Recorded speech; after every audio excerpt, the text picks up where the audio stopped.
ప్రభునామంలో చేరొచ్చినందరికీ వందనములు. ఈరోజు మన వాక్య ధ్యానం నిమిత్తమై పరిశుద్ధ బైబిల్ గ్రంథంలో నుంచి యెహెజ్కేలు గ్రంథము 13వ అధ్యాయము 20వ వచనం చదువుకుని ధ్యానిద్దాం. యెహెజ్కేలు గ్రంథము 13వ అధ్యాయము 20 వచనం. కావున ప్రభువైన యెహోవా ఇలా సెలవిచ్చుచున్నాడు, నేను దుఃఖపరచని నీతిమంతుని మనస్సును అబద్ధముల చేత మీరు దుఃఖింపచేయుదురు.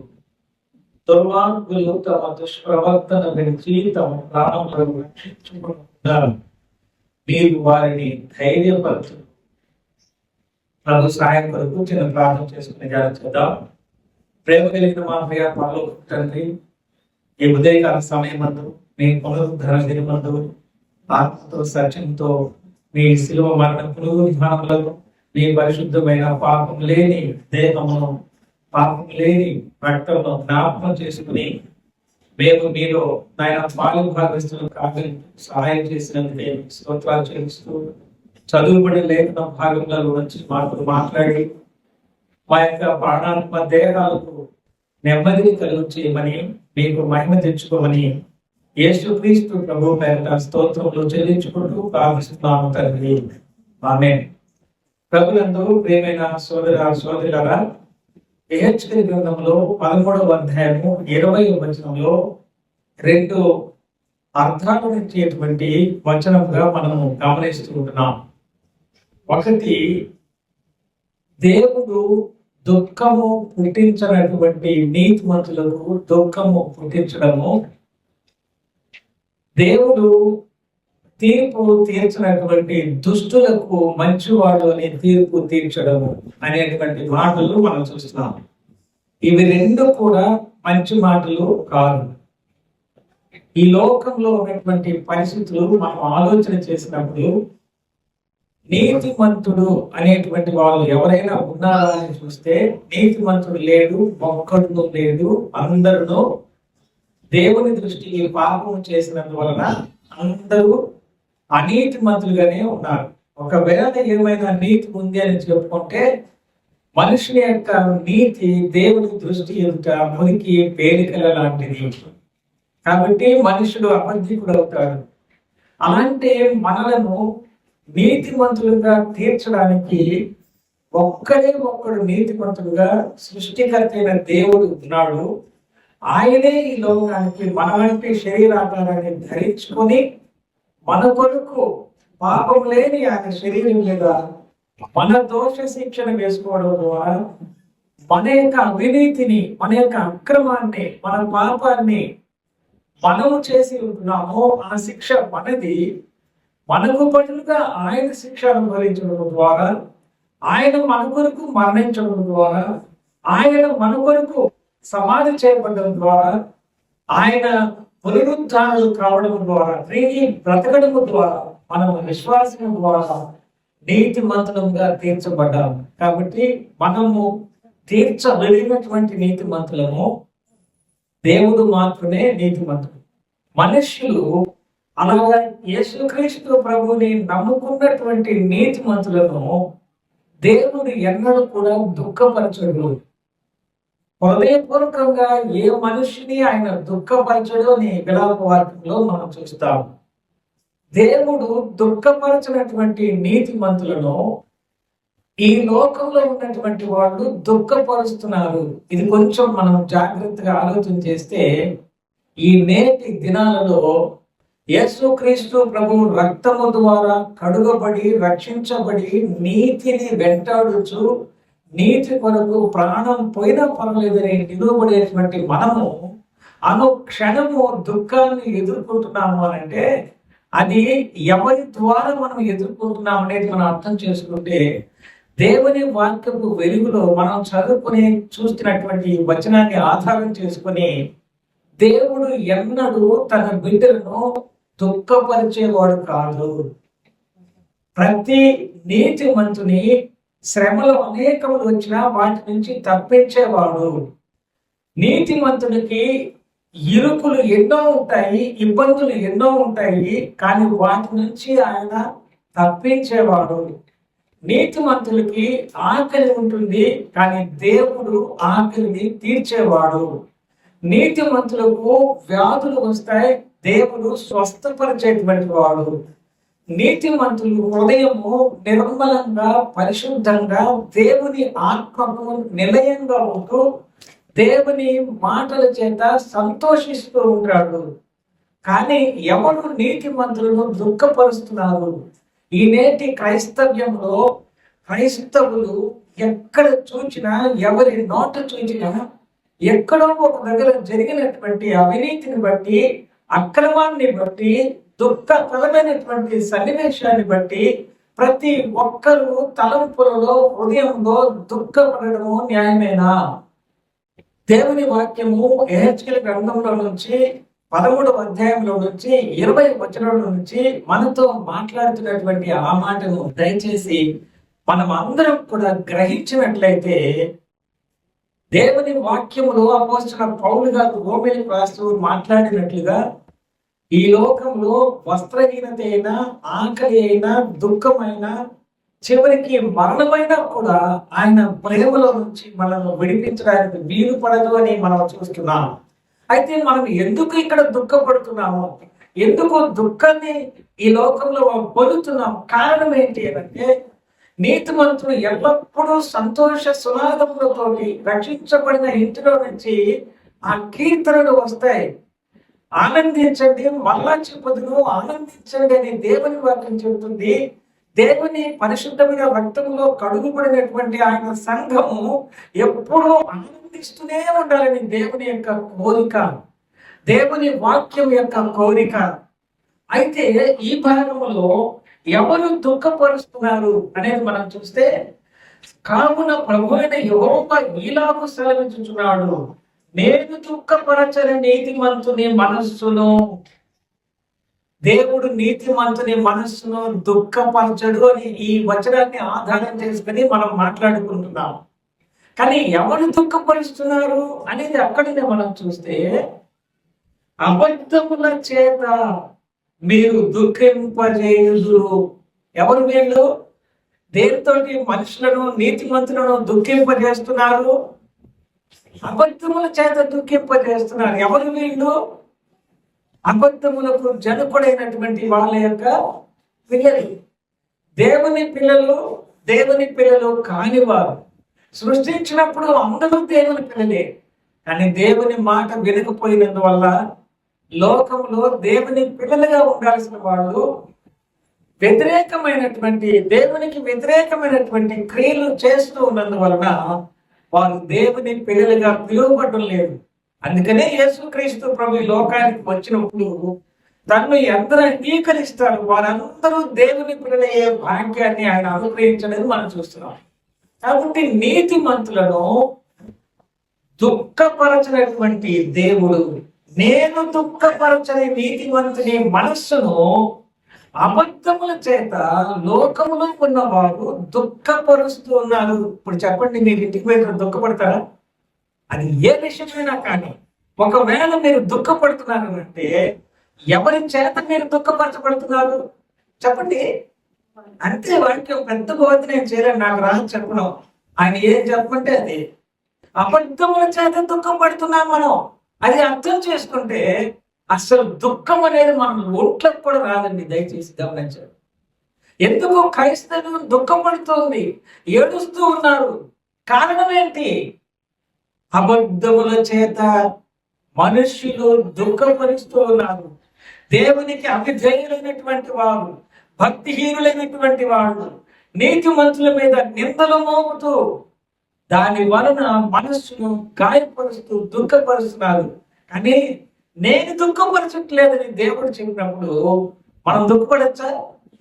దుఃఖపడవద్దు, ఏడ్చేవారింటికి వెళ్ళండి అని ప్రభు చెప్పాడు. ఎందుకు? నీతిమంతుడు ఏడ్చేవారింటికి వెళితే వాళ్ళకి ఆదరణ దొరుకుతుంది, వాళ్ళ దుఃఖం సంతోషంగా మార్చబడుతుంది. కానీ నీవే ఈరోజు దుఃఖపడుతున్నావే.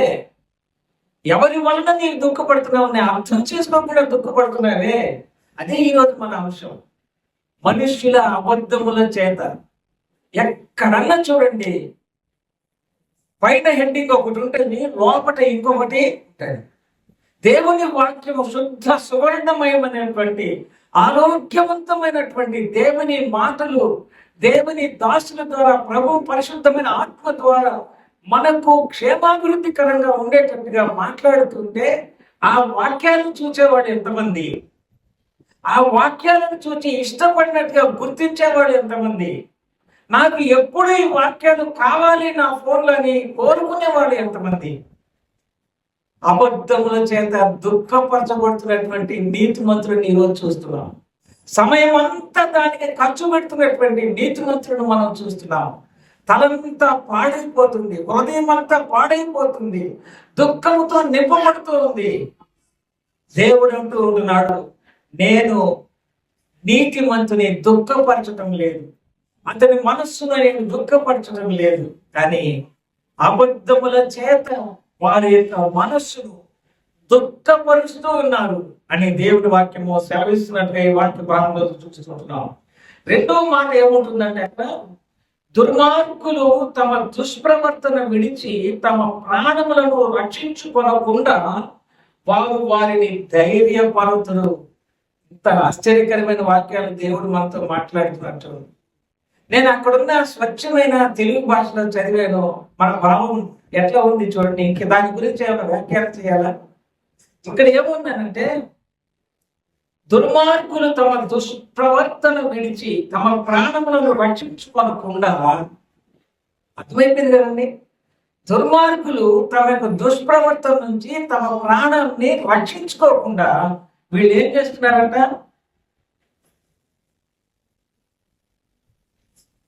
మీరు వారిని ధైర్యపరుతురు అంటున్నాడు. అంటే అయ్యా నువ్వు దుర్మార్గుడివి, దుష్క్రియలు చేస్తున్నావు, దేవుని తీర్పు కింద ఉన్నావు, నువ్వు పాపం చేస్తున్నావు, పాపానికి వచ్చే శిక్ష మరణము, ఈ లోకంతో నీ శరీరము నీ ప్రాణము అంతం కాదు, మిగిలిన సృష్టిలో ఉన్న జీవరాశుల కంటే దేవుని స్వరూపం పోలికలో ఉన్నటువంటి నీకు దేవుడు తన ఆత్మని ఇచ్చాడు, ఆ ఆత్మకు మరణం లేదు.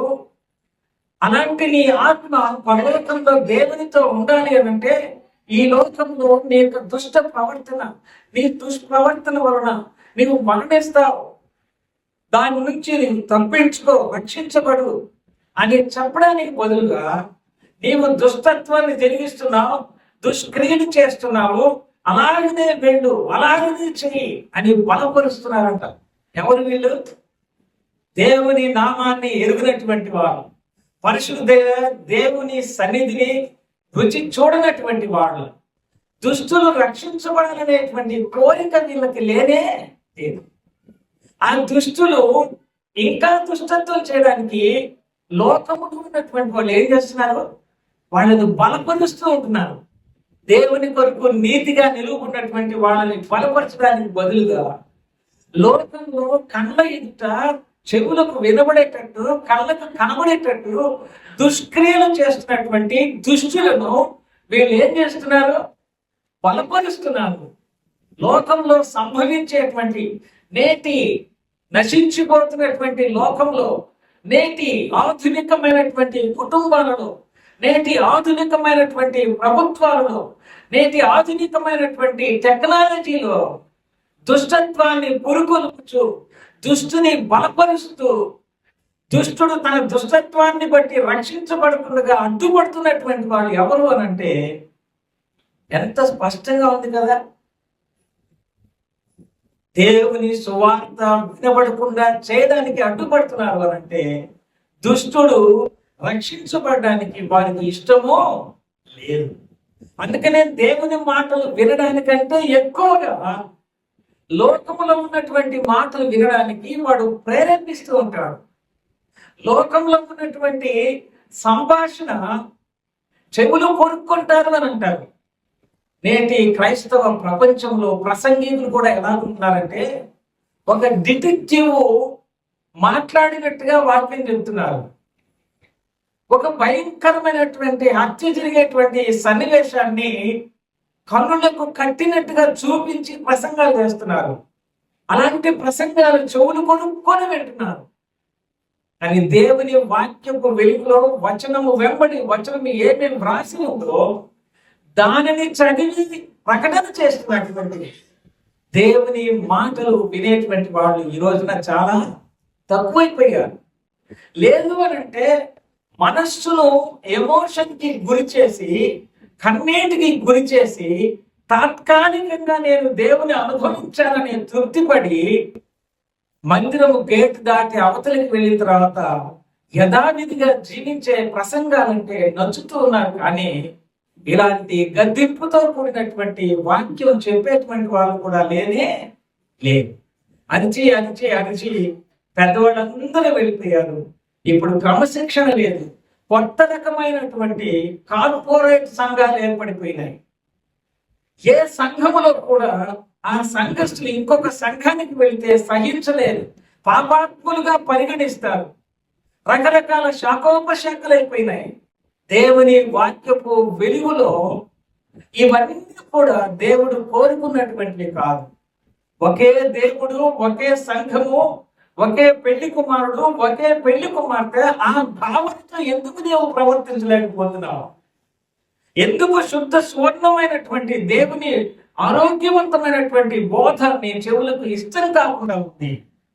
కారణము దురద చెవులతో నింపబడి ఉంటున్నావు. ఈ ఒక్క వచనంలో మనం చూస్తూ ఉంటున్నాము, నీతిమంతుని దేవుడు దుఃఖపరచకపోయినా కూడా అబద్ధముల చేత మనుషులు దుఃఖపరుస్తున్నాడు. దయచేసి నీతిమంతులు ఎవరు దుఃఖపడవద్దండి. దుఃఖపడివారు ధన్యులు, వారు ఓదార్చబడుతున్నారని యేసు ప్రభు కొండ మీద ప్రసంగంలో చెప్తే, దుఃఖపడుతూనే ఉంటారు. ప్రతి చిన్నదానికి దుఃఖపడతారు, ప్రతి చిన్నదానికి ఆలోచన చేస్తూనే ఉంటారు. తలకాయ హీట్ అయిపోతా ఉంది, హృదయం బ్రద్దలైపోతా ఉంది, ఆయుష్కాలం తరిగిపోతా ఉంది, కండలు కరిగిపోతా ఉన్నాయి, మనస్సు కృంగిపోతా ఉంది.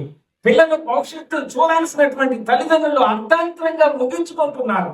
కారణం ఏంటంటే అబద్ధాల చేత దుఃఖపరుచుతున్నటువంటి మనుషుల వలన. నేను దేవుడి చేత దుఃఖపరచబడడం లేదు, నేనెందుకు దుఃఖపడాలి, దేనికి కూడా నేను ఎందుకు దుఃఖపడాలి అనే ఆలోచన మనలో రావాలి అని దేవుని వాక్యపు వెలుగులో మనం చూస్తూ ఉన్నాం. దేవుడు దుఃఖపరిచిన నీతిమంతుని ఎవరు దుఃఖపరుస్తున్నారు? అబద్ధముల చేత దేవుని ఎరుగునటువంటి మనుషులు దుఃఖపరుస్తూ ఉన్నారు. అది మనం గ్రహిస్తే అసలు లెక్క చేయము. ఎవరిని ఎట్లాంటి దుఃఖ పరిస్థితులైనా లెక్క చేయము. ఈరోజు ఎలాగున్నానో ప్రభువాన్ని స్తోత్రం అంటాం అంతే. ఎంత వీలైతే అంత సంతోషిస్తాం. నేను రైల్వేలో పనిచేసేటప్పుడు ఒక పెద్ద ఆఫీసర్ ప్రవర్తన నేను కళ్ళారా చూశాను, చెవులారా విన్నాను. అదేంటంటే అతి కఠినమైనటువంటి హృదయం కలిగినటువంటి ఆఫీసర్ ఆయన అంటే గడగడతారు ఆఫీసర్లు. కింద ఉన్న ఆఫీసర్ల దగ్గర నుంచి చిన్న తరగతిలో ఉద్యోగస్తులు కూడా అంత భయంకరమైనటువంటి, అంటే క్రమశిక్షణతో నడిపించగలిగినటువంటి సామర్థ్యం ఉన్నటువంటి ఆఫీసర్. అవుట్పుట్ ఎంత ఉందా అని చూసేటువంటి ఆఫీసర్. కానీ నాతో ఒక మాట అన్నాడు. ఆయన చాలా ప్రేమించేవాడు, ఇలా కౌగులించుకునేవాడు. దేనికోసమో ఎందుకో మరి దేవుడు ఆ అవకాశాన్ని నాకు ఇచ్చాడు. ఆయన అన్న మాట ఏంటంటే, మోసెస్, ఎంత పరిస్థితులు బయట ఉన్నా కానీ ఇంటి గడపలో నుంచి బెల్ల కొట్టినప్పుడు లోపటి వాళ్ళు తలుపు తీసిన తర్వాత ఇంట్లో అడుగు పెట్టిన క్షణం నుంచి మారిపోవాలి. మనం బయట ప్రపంచాన్ని మర్చిపోవాలి, ఇంటి ప్రపంచాన్ని ఆనందించాలి, అనుభవించాలి, సంతోషించాలి అనే మాట ఒక అన్య ఆఫీసర్ నాకు చెప్పాడు. ఈ నేడు బయట ఎన్ని రకాల ఇబ్బందులు ఎదుర్కొన్నారో, బయట ఎన్ని రకాల చికాకులను ఎదుర్కొన్నారో, అబద్ధముల చేత దుఃఖపరచబడ్డారో అదంతా తీసుకొచ్చి భార్యకి షేర్ చేస్తారు, పిల్లలకు షేర్ చేస్తారు. చాలా మంది తండ్రులు అట్లాంటి ఇంట్లో చెప్పరు. వాళ్ళు మనసులో పెట్టుకుని ప్రార్థన చేసి విడిచిపెడతారు, విశ్వాసులైనటువంటి నీతిమంతులైనటువంటి తండ్రులు. కానీ క్రైస్తవ కుటుంబాల్లో ఈనాడు పిల్లలు కూడా చిన్న వయసులోనే తల్లిదండ్రుల ప్రభావం వలన వాళ్ళు కూడా రకరకాలుగా మానసికంగా కురింగిపోవడానికి గల కారణం ఏంటంటే ఇదే. అలాగే మనం ఉండకూడదని వాక్యంలో మనం చూస్తున్నాం. దుష్టులు రక్షించబడకూడదు అని ఆ దుష్టత్వాన్ని బలపరిచేటువంటి ప్రజలను ఈ లోకంలో మనం చూస్తూ ఉన్నాం, ప్రత్యక్షంగా చూస్తూ ఉంటున్నాం. ఈ శరీరంలో ప్రాణం ఎంతకాలం ఉంటుంది? చాలా పరిమితమైనటువంటి కాలాన్ని దేవుడు విధించాడు. దీని తర్వాత నిత్యత్వంలో మనం ఉండబోతూ ఉంటున్నాం.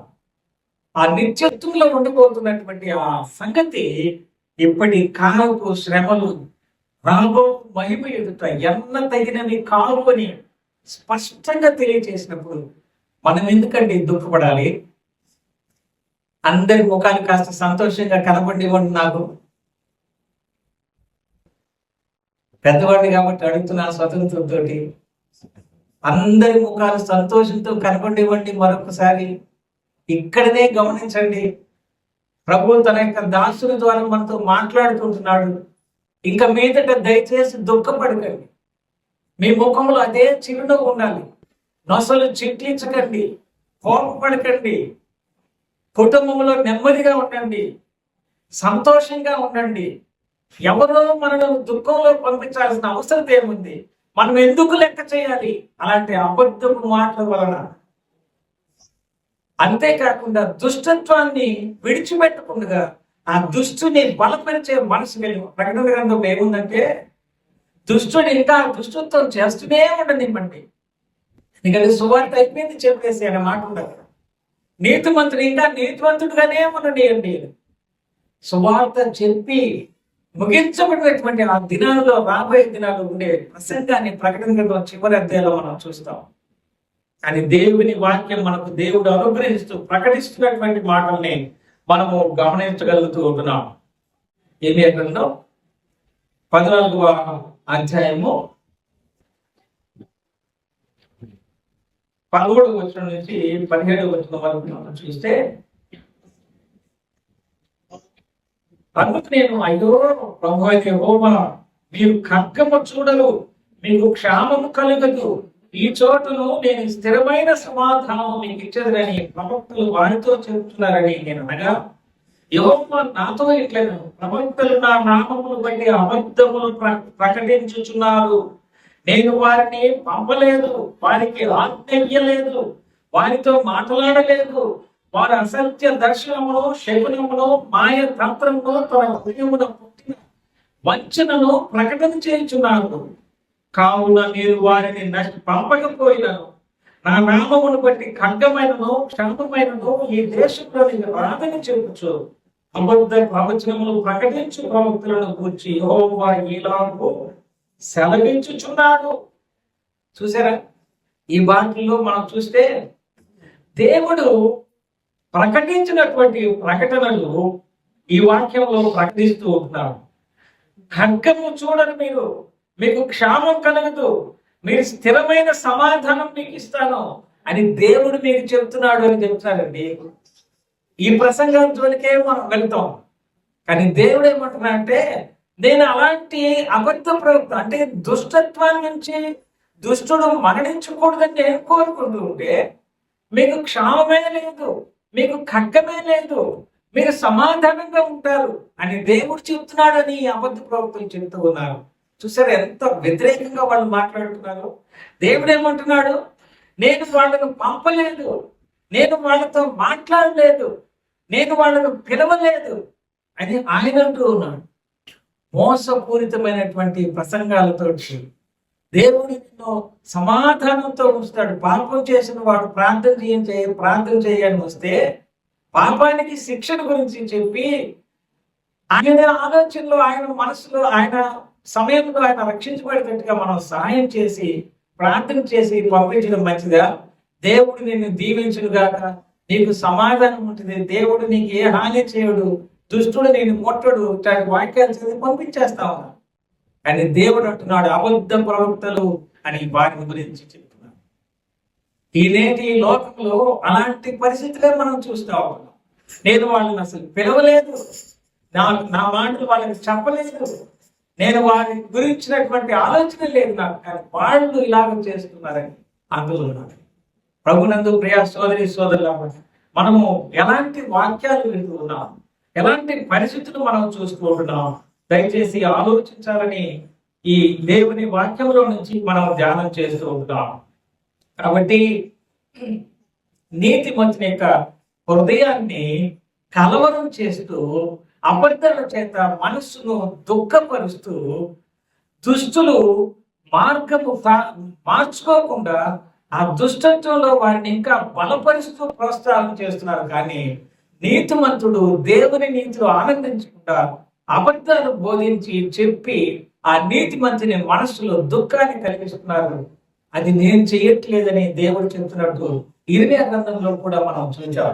ఎన్నో వాక్య భాగాలు మనం చూడవచ్చు. కానీ మన యొక్క అంశము ఈ రోజున మనం ధ్యానం చేస్తున్నటువంటి విషయము అది మనకు మనసులోకి వెళ్తే చాలు.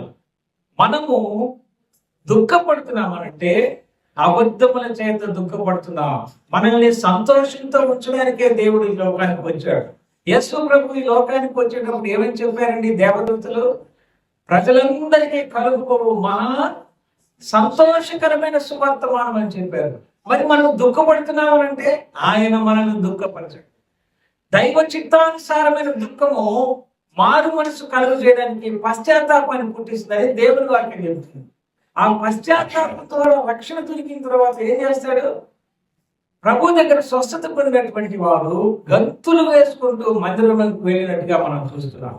దుఃఖపడిన వారికి సంతోషాన్ని ఇస్తాడు, పాపాత్ములకు క్షమాపణని ఇస్తాడు, ఆరోగ్యం లేని వారికి ఆరోగ్యాన్ని ఇస్తాడు. ఇవే కదా మన ప్రభు చేసేటువంటి కార్యాలు. ఎన్ని అద్భుతాలు, ఎన్ని సూచక క్రియలు ఆయన చేశాడు. వృద్ధి వాళ్ళకు చూపించాడు, కుంటి వాళ్ళకు కాళ్ళు ఇచ్చాడు, జ్వరంతో ఉన్న వాళ్ళని బాగు చేశాడు, చనిపోయిన వారిని బ్రతికించాడు, ఎన్నో దయ్యముల చేత పీడించబడుతున్న వారిని విడిపించాడు. ఇన్ని మంచి కార్యాలు చేసినటువంటి ప్రభువుని మనం చూస్తూ ఉంటున్నాం. కాబట్టి మనము దుఃఖపడకుండా ఉండడానికి దేవుని లేఖనంలో నుంచి మనం చూస్తున్నటువంటి మాటలు దేవుడు మనల్ని బలపరచాలని కోరుకుంటున్నట్టుగా ఇందులో మనము గమనిస్తూ ఉన్నట్టుగా మనం చూస్తున్నాం. ఇర్మియా గ్రంథంలోనే 27వ అధ్యాయంలో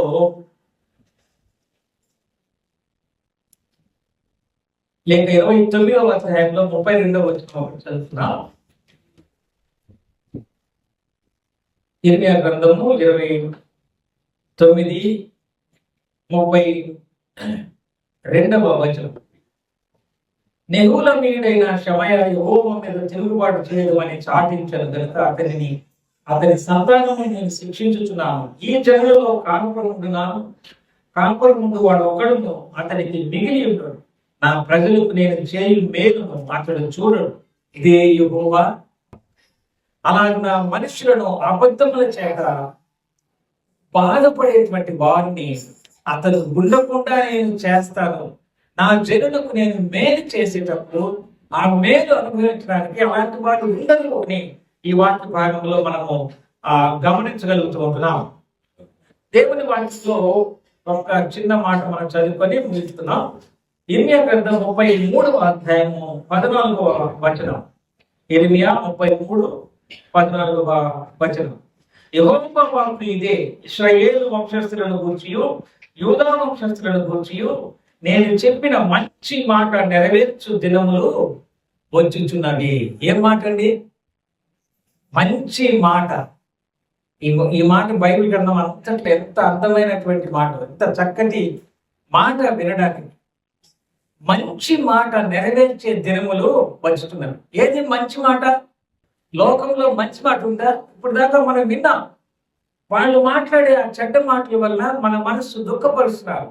అని దేవుడు నేను నెరవేర్చేటువంటి ఆ మంచి మాట అనే మాట ఇక్కడ ఉపయోగిస్తున్నాడు. అంటే యేసుక్రీస్తు ప్రభు ఈ లోకానికి రావడం, ఆయన మన కొరకు శిలువలో మరణించడం, సమాధి చేయబడి తిరిగి లేవడం, అది ఒక మంచి మాట, రక్షణ మనకు దొరికింది. ఈ లోకంలో నీతిమంతులుగా తీర్చబడ్డాము. ఆయన రెండవసారి మెస్సియాగా రాబోతుంటున్నాడు. పరిపూర్ణమైనటువంటి నీతిమత్వంతో నింపబడిన దేహాలను కూడా మనకిస్తాడు. ఈ దేహము విడిచిపెట్టేటువంటి దేహం కనుక ఇందులో రకరకాలైనటువంటి పరిస్థితులు వస్తాయి. కానీ ఆ మహిమ కలిగినటువంటి దేహంలో సంపూర్ణమైనటువంటి నీతి నివసిస్తుంది. ఆ ప్రభుతో మనం నిత్యము ఉండేటువంటి వాళ్ళుగా, ఆయన వలె పరిపాలన చేసే వాళ్ళుగా, ఆ తరువాత ఆయనతో పాటు నిత్యత్వంలో ఉండేటువంటి వారంగా ఉంటాం. ఈ మంచి మాట నెరవేర్చడానికి ఆయన ఇష్టపడుతూ ఉంటున్నాడు. రాబోయే దినాల్లో ఆ మంచి మాట నెరవేర్పును కూడా మనం చూడబోతున్నాం.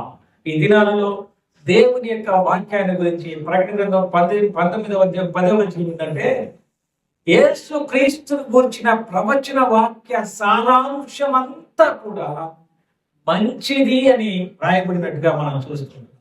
దేవుని వాక్య సారాంశం అంతా కూడా అది మంచిది, మన ఆత్మీయతకు ఆశీర్వాదకరమైనటువంటిది.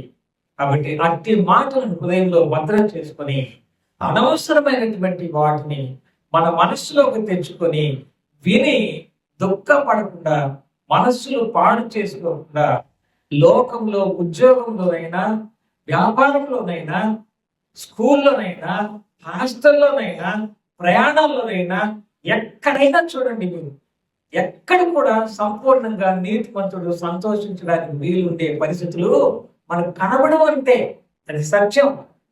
దేవుని వాక్య సారాంశమంతా మంచిదిగా ఉంది. దేవుడు మన యొక్క మనస్సును ఎన్నడూ దుఃఖపరచుడు అని మనం చూస్తున్నాం. ఎందుకు ఆ దుష్టులు ఎలాగో ఉండాలని మనం అనుకుంటామంటే, వారిని లోకము బలపరుస్తుంది కనుక దుష్టత్వం పెరిగి పెద్దదవుతుంది.